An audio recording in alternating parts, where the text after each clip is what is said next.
U.S. Defense Secretary James Mattis has slammed China on the South China Sea. His strong words at the annual Shangri-La Dialogue in Singapore led to criticism from China. The Chinese delegation at the gathering later reiterated Beijing's firm stance on the issue.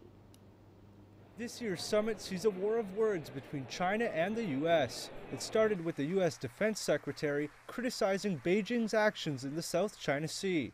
China's policy in the South China Sea stands in stark contrast to the openness of our strategy. It promotes what our strategy promotes. It calls in to question China's broader goals.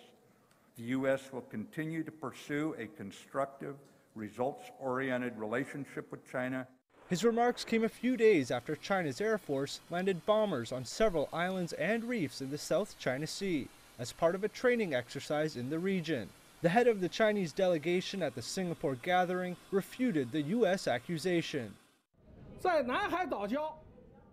The garrison and deployment of weapons in the reefs and islands in the South China Sea are within the scope of China's sovereignty.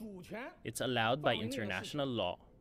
Irresponsible talks by any other country are interference in China's internal affairs. Mattis also blasted China for pulling out of a 2015 promise made at the White House that Beijing would not militarize the island features in the South China Sea. Senior Chinese Colonel Zhou Bo, who was at the annual Shangri-La Dialogue, said that it's the U.S. that tries to militarize the sea, not China.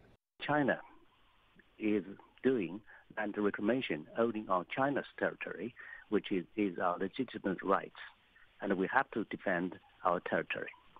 The only question I want to ask is why China and the ASEAN countries have been engaged in code of conduct negotiation, and apparently the situation in South China Sea has come down.